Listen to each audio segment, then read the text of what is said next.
Welcome to Backyard Bows.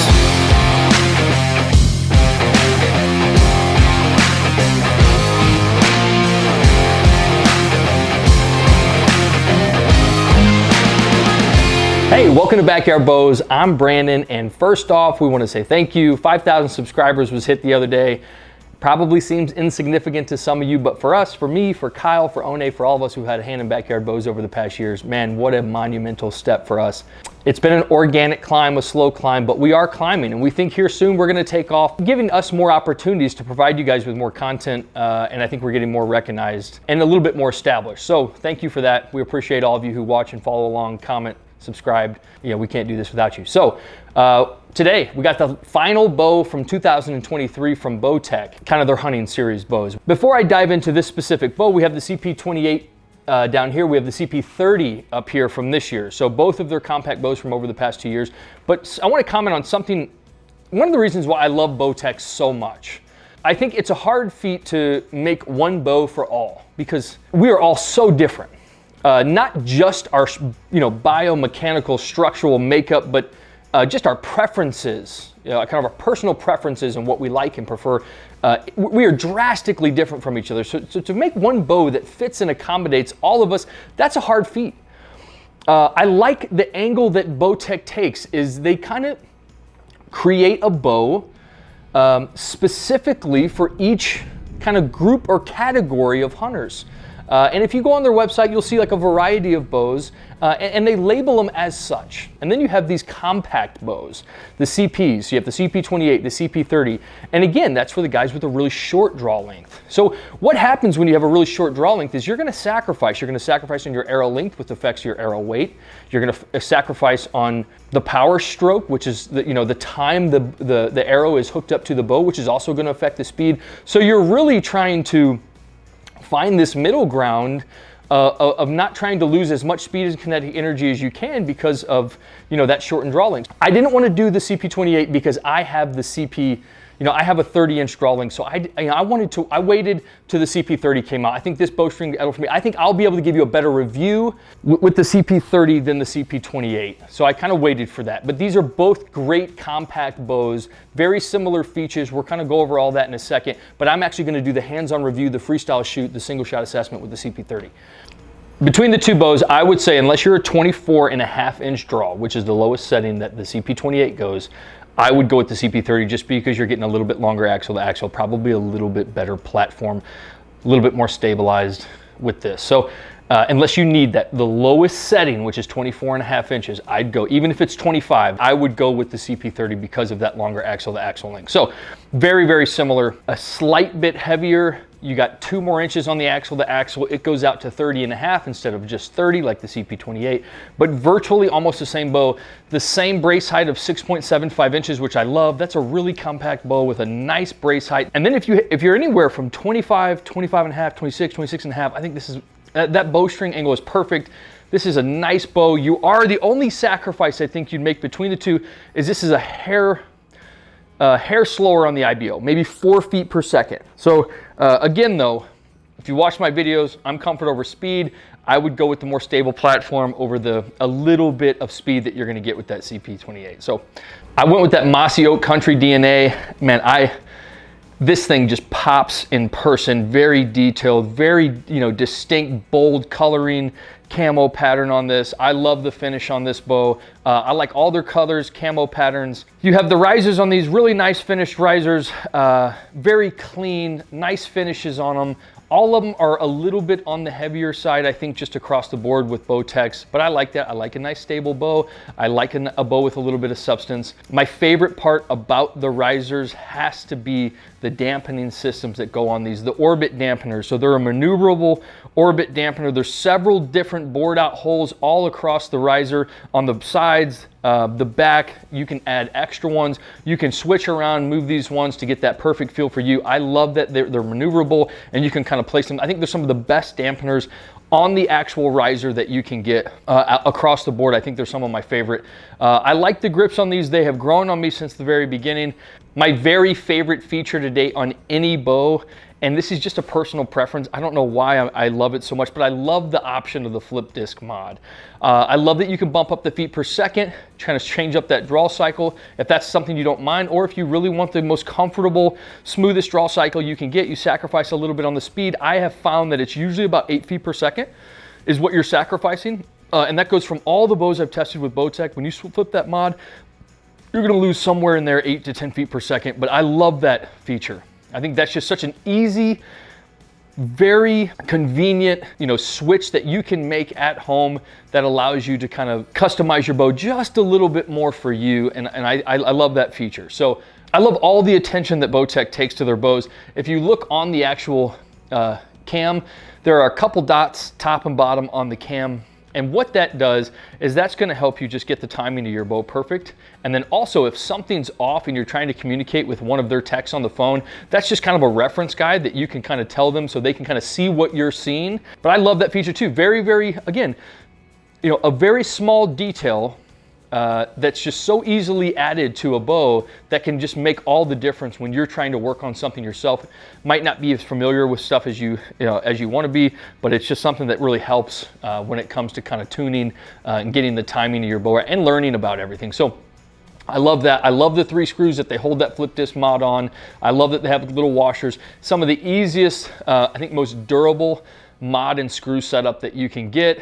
Or even that cable stop that's on these, again, it just has a number system. You just move it to the draw length that your settings at. Again, if you switch your draw length up, make sure you move those that cable stop as well, that blue kind of rubber stop. But again, just a very easy, simple system to use and set up and change and kind of adjust.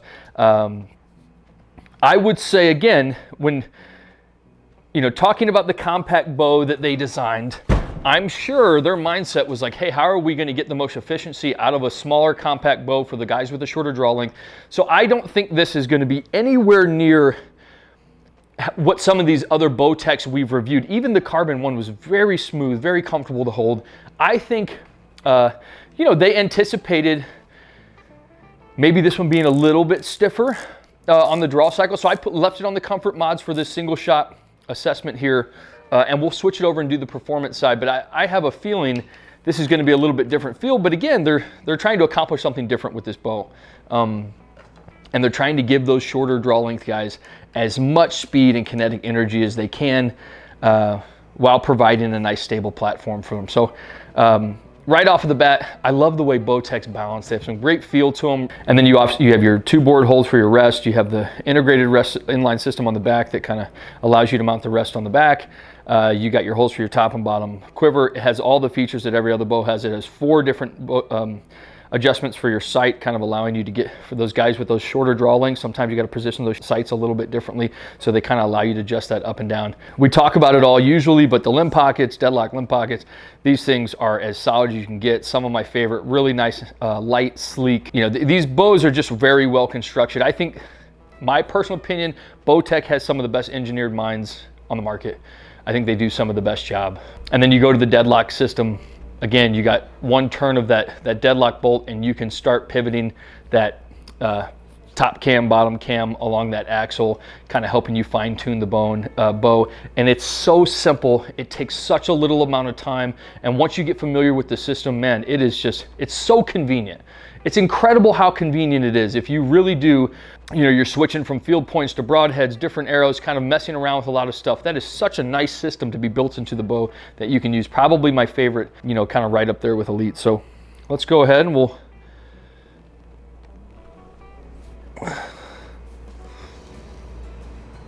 So it has definitely stiffer at the beginning, which I don't mind. I don't mind a stiff pull at the beginning. I don't like a hump at the end, and that's really kind of where this thing smooths out and kind of has that signature Bowtech feel, is right about 2/3 of the way through your draw. It just gives, not abruptly, it's still very linear, but it just kind of lets you ease into that back wall. And that's kind of where my shoulder injuries and stuff in the past, when you get a hump over the back, in the back side of the draw, that's kind of where, that's what I don't like, and that's just a personal. But this thing, it's a little stiff at the beginning. You got to give it a little effort, and then right there, it just kind of gives back. Holds nice. little bit of vibration in your hand, nothing noticeable. Again, these orbit dampeners, you can move them around, add more of them, add them to both sides, the back. You can add as many as you want. They kind of add a little bit of weight too, substance. I think, you know, you can just kind of customize these things to feel perfectly for you without adding too much to them. So this is a really nice little compact hunting bow. I can't wait to see the speeds that this is going to get. I think it is only, I think it's like 331. Yep, 331 on the IBO. Nice and quick, especially, you know, it probably holds its own in those lower draw weights. So, or lower draw lengths for those guys with that shorter draw. We'll shoot a couple more and then we'll step outside.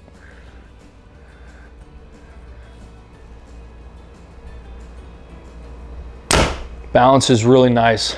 Really solid in the back wall, kind of holds and sets up nicely.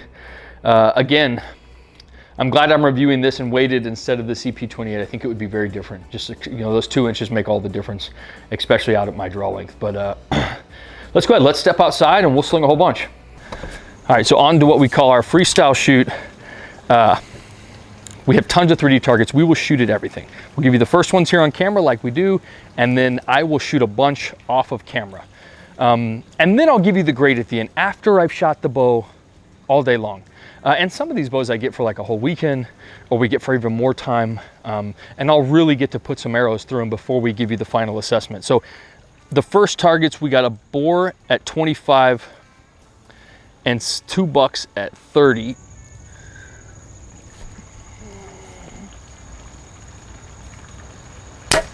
So the draw cycle, I switched over to the other side of that flip disc mod on the performance side. Man, this bow in particular, out of all the Bowtechs, probably is the most significant change on that draw cycle. It's like a whole new bow, whole new engine, just by flipping that disc. Instead of it starting off kind of stiff in the beginning, it has a really nice big hump going over the end, and then kind of dumps on you a little bit, which is not what I would think of feeling when I think of these Bowtechs in the past couple years. But that's a lot stiffer right there. It gets tough and then it kind of dumps. That deer ain't going far. But I do think by switching that mod, I can kind of feel it coming off here a little hotter. We'll see when we get inside and do the speed test. But I think that performance side is a little bit harsher. Again, once you drop all the way to the lower side of this draw length, that's where you're going to see those guys want to use that performance side to kind of get the most out of their bow. Let's put one more on the other buck and we'll jump to the gazebo. All right, let's go over to the gazebo. We'll shoot some longer range shots. All right, so now we have tons of 3D targets going from 20 up to 50 at the elk. So right now I'm going to talk to new archers, beginner archers. Some of you seasoned guys, you're not going to take any advice from a guy on YouTube anyway. I wouldn't either. And they're probably stuck in their ways, and if they're consistent and happy with whatever they use, stay with it. But if you're beginning, especially if you're on the shorter end of a draw length or really long end of the draw length, find something that fits you perfectly, that's comfortable to you, that you're going to see yourself getting lots of reps in, and that you're going to ultimately be consistent with. So many of us are window shoppers. I am too at times. I've asked so many of my buddies, hey, why'd you buy that bow? What made you choose that bow? Well, I liked the way it looked. And bluntly honest too. And I'm like, all right, I'll go with whatever you want to go with. But I think finding something that you can see yourself repping constantly is the key. Something that's comfortable, that you enjoy shooting, and that you're going to shoot a lot with, because with those reps comes the confidence, comes the comfortability, and comes the consistency. So I think for the shorter end draw guys, the CPs, CP28 and the CP30, you can't go wrong with them. I think they're some of the best shorter draw bows out there.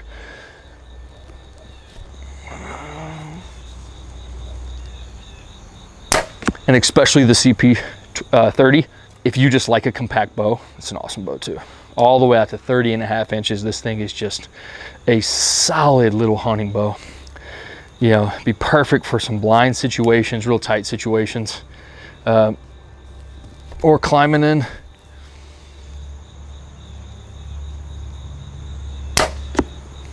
I think it's just, effortless to shoot. It's a little hammer, a little bit strenuous on the draw, which is just not something like every time I think of a Bowtech nowadays, I think like it's a Solution SS comes on. Even the SR350, which I didn't mention inside, that's their kind of their speed bow for this last year. And man, it was just, for a speed bow, it's one of the best feeling speed bows on the draw cycle I've felt on any of them.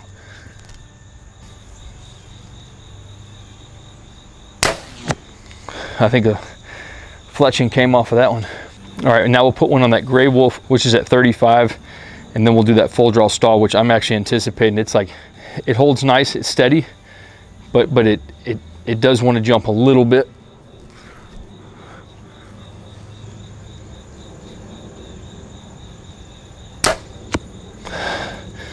But I mean, they come off here nice.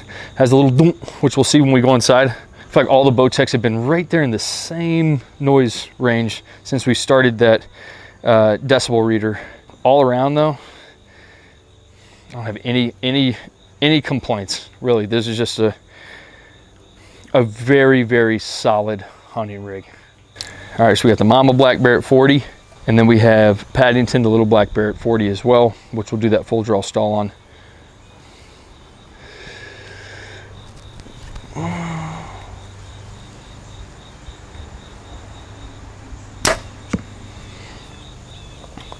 All right, so 1 minute hold, then we'll let one go on that little Black Bear.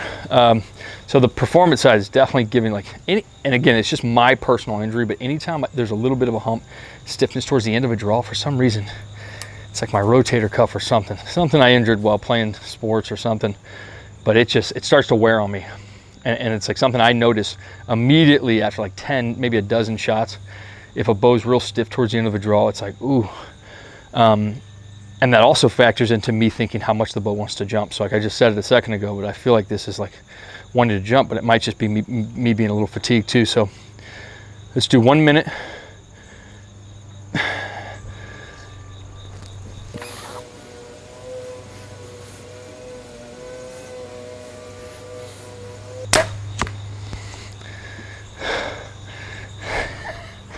I'm not gonna lie, I wouldn't want to get stuck. And maybe I should do it on the comfort side as well. I would not want to get stuck in that position in a tree. I didn't like it. And I actually placed maybe a decent shot, but I didn't like it. Very strenuous. All right, so on to the elk. And we've had lots of people ask, why stop at 50?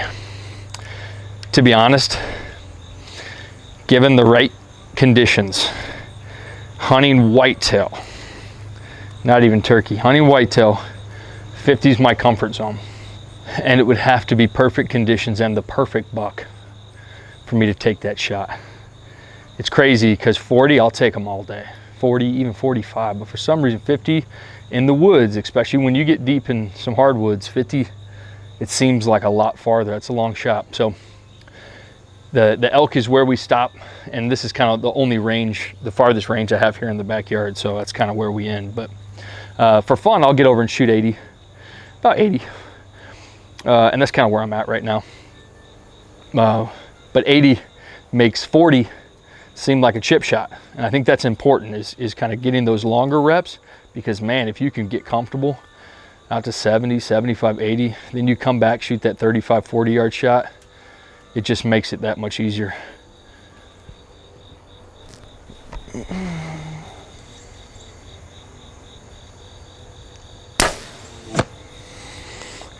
God, I'm losing some fletchings.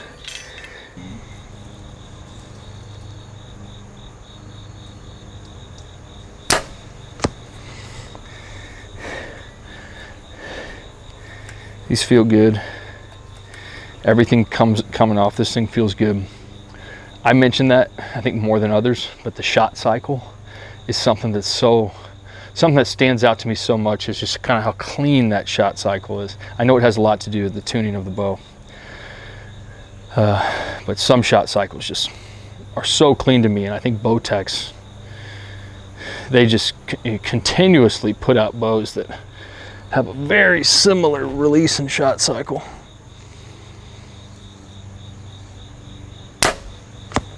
Yep. All right, let's give it we'll do a speed test. We'll do both sides of the mod, performance and comfort, and then we'll do the sound test, and we'll sit down and give it a grade. But this is the final bow for Bowtech, and I think that's the only company that I've ran through every single featured bow that they've had in 1 year. And it's just because I couldn't put them down. I love Bowtech. Love everything that they've been doing. All right, so on to my favorite test. I love doing the speed tests, but I don't put as much emphasis on speed as some people. So directly talking to those of you who are new to bow hunting, bought your first bow, let's cover everything else before we even factor in the speed.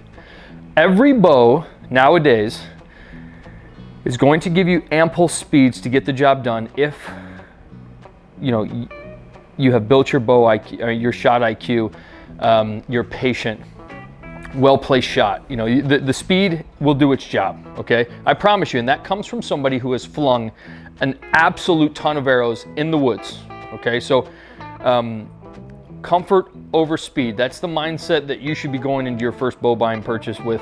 I promise you, it will do you so much better than trying to find something that is going to give you the best speeds possible. That's just my input. Take it or leave it. So we'll do our speed test. Every 10 feet per second gets you a point. So if it's 250 to 259, you get a 5 out of 10, all the way up to 300, which is a 10 out of 10. I got a 500 grain arrow right here, which is what we're going to use for that testing at the end. And then we also have a lighter 440 grain arrow and a heavier 560 grain arrow, which will give you for a little bit of reference. But we'll shoot on the comfort side and the performance side like we do for all Bowtech. So right now, comfort side, 500 grain arrow, 30-inch draw, 70 pounds, 276, okay? Now, right off of the bat, I would go comfort side. Okay, so we just got done shooting it outside on the performance. Drastically different. Again, Bowtech having in mind trying to, the purpose of this bow is to kind of create something that is going to be a nice hunting rig for people with shorter draw length. So, that performance side is going to matter when you get down to 25 and a half, 26-inch draw lengths, and you have a shorter arrow, lighter arrow, shorter power stroke, all of that. That's where you're going to want to flip it to that performance side. But for me, out at 30 inches, 276, perfect speed. I prefer the comfort always. Most Bowtechs I would shoot on the comfort side. Maybe the Solution SS I flipped to the performance side because it was still smooth. Smoother than most bows. But I have a feeling this will get a 7 out of 10. So that's 270. We'll shoot one more, but I think this is going to get the 7 out of 10. We'll shoot one arrow with the other arrow grains, and then I'll flip it to the performance side, and we'll see from there. So 276. That's awesome. That's perfect. You can't beat that. So Perry, my buddy who shoots the CP28, he's at, I think, a 25-inch draw, so really short. So we kept it on the performance side from him just so he can get up in those weights. But this bow to him was so much more comfortable, even on the performance side, than what he was shooting, which was like a Hoyt RX4 Turbo. Trying to get down to his draw weight, it was uncomfortable. The sight on it, you couldn't get it low enough for him to be able to see it properly, like we mentioned before. So again, we just ended up kind of giving up on that setup and going with something new, and I think he has not regretted it since. He's loved this ever since the beginning. So let's go same arrow, but with a brass insert. I think we're up to 560 grains.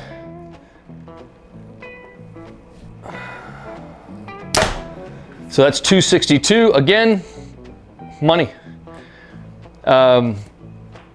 That's great speeds. And some of you out there who might have talked to somebody who has told you something different, I promise you 260 for most of the critters you would be hunting in North America.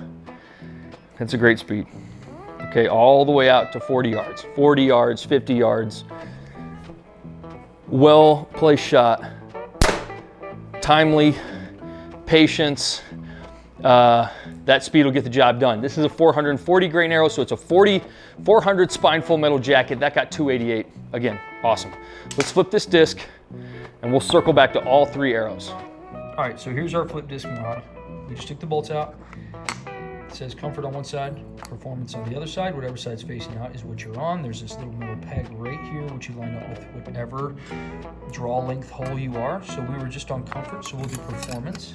But you just lined up with that hole right there. And then we put our 3 screws back in, and we just switched it almost like a whole new bow. The draw cycle changes up, the hole changes up, the speed changes up. It's kind of cool. All right, so like I mentioned before, my assessment is usually 8 to 10 feet per second. It all varies. I think one of the bows we did was only like 6 feet per second difference.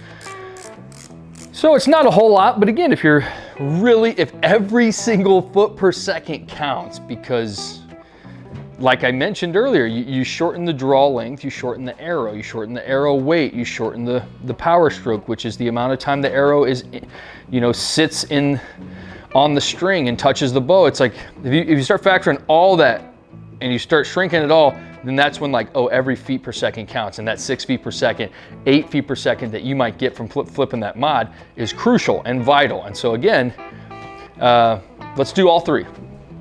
We got it on the performance side. 70 pounds, 30-inch draw.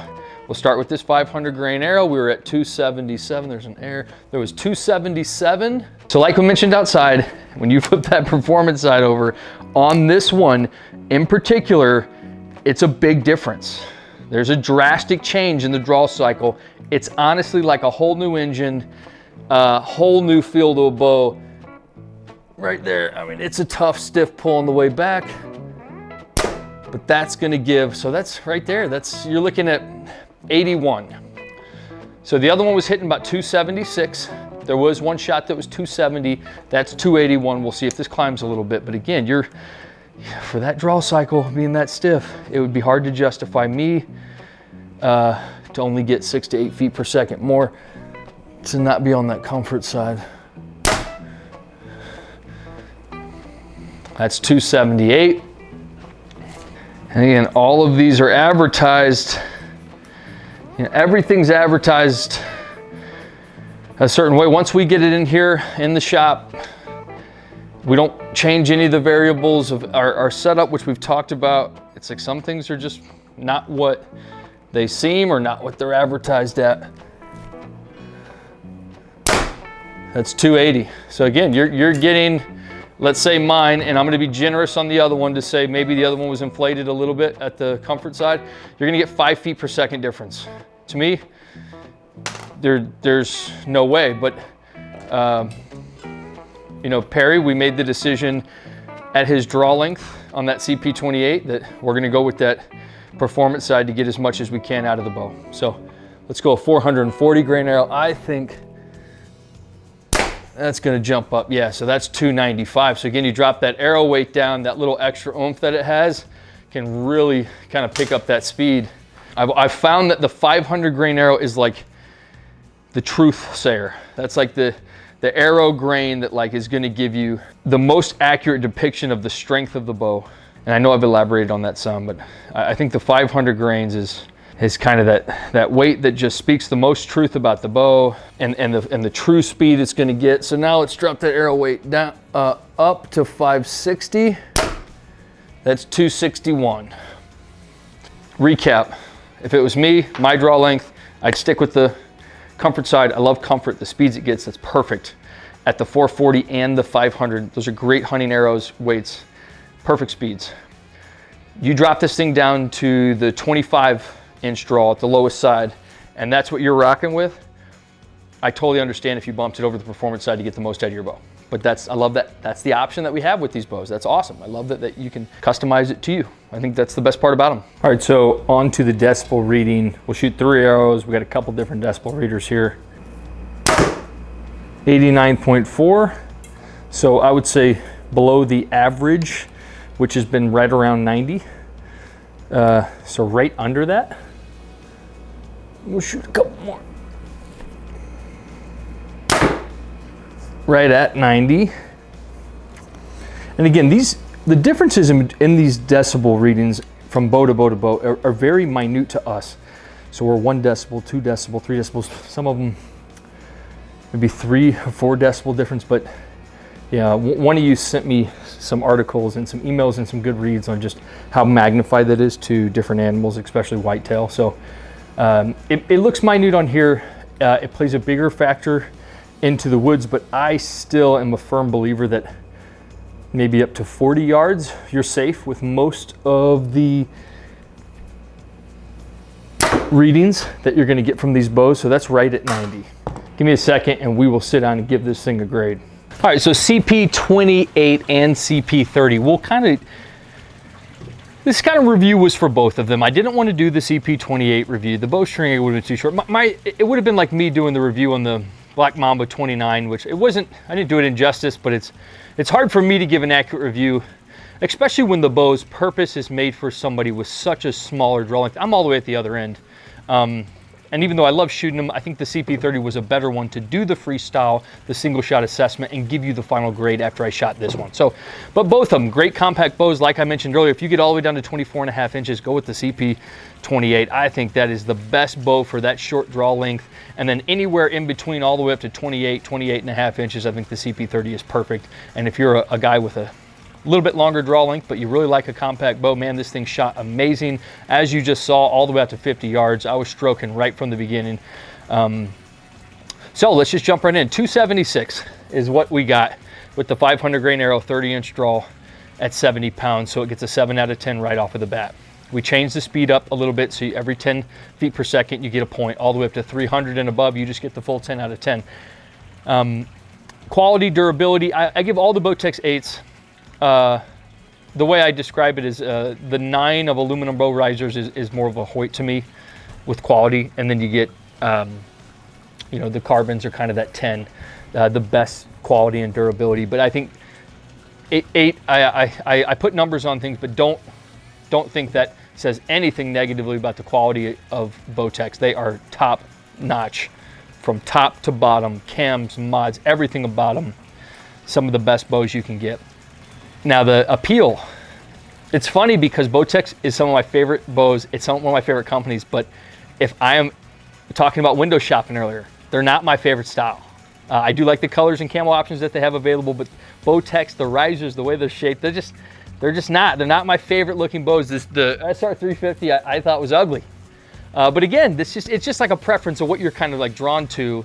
But I've learned to kind of set that aside and like, man, these are just amazing bows. And if you can set it aside, that first initial judgmental, you know, appeal that you kind of get and we put our nose up to, and we all do it.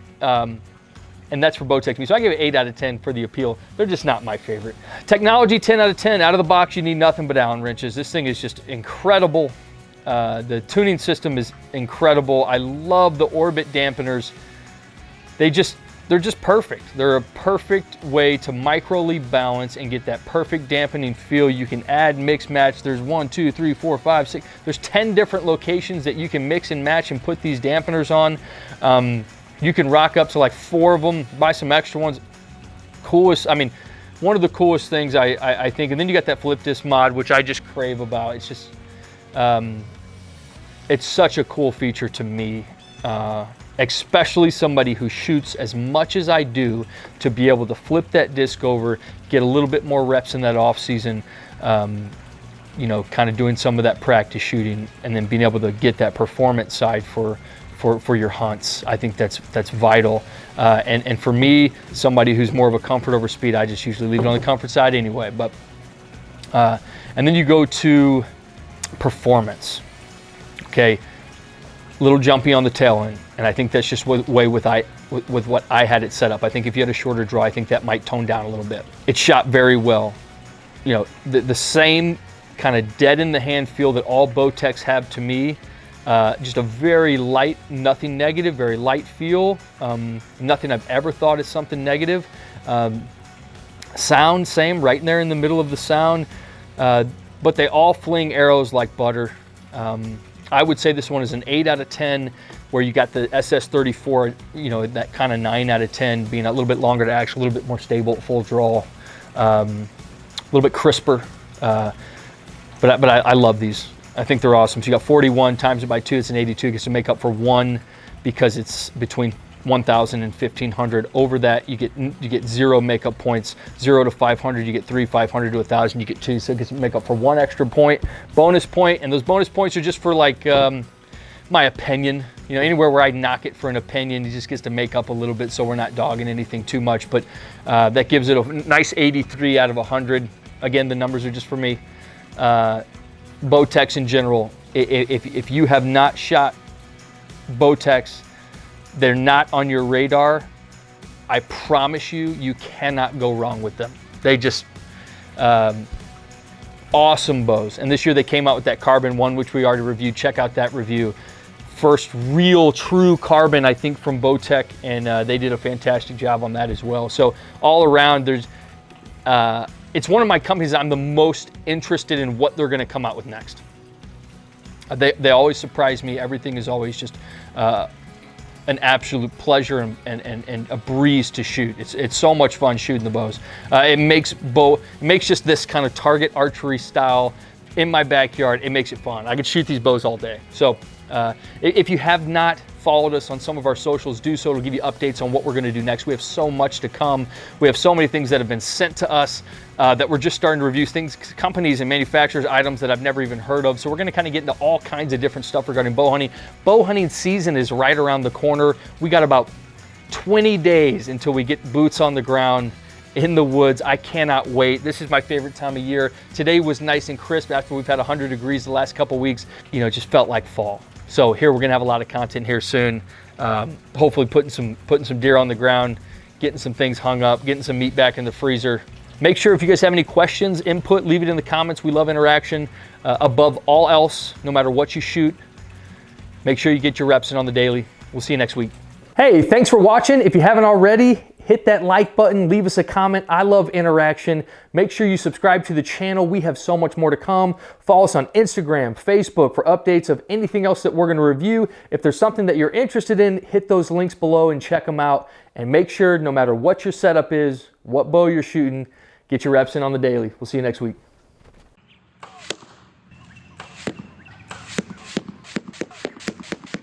One more thing I want to do while we have his bow here is Perry, I think it's set at 27. This is the CP30. It's gonna be a little short for me, but I think I can get one through here. And what I want to do is I just want to test his hunting arrow. You know, this is a kind of perspective of just another hunter. You know, and I like everybody's perspective, especially when it comes to speed, arrow weight, all that kind of stuff. So I'm gonna shoot one of his hunting arrows. He shoots one of these triads. Let's go ahead and first weigh it. I don't know what he's coming in at.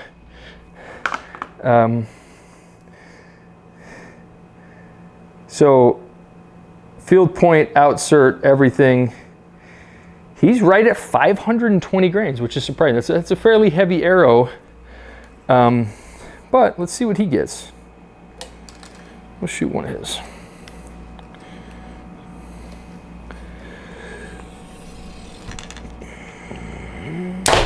Wow, that's so short. So that comes in at 234. Okay, and this is what he hunts with. This is his hunting setup. So, those of you out there, again, I love perspective. Everybody hunts with different arrow weights, different arrow lengths. 237.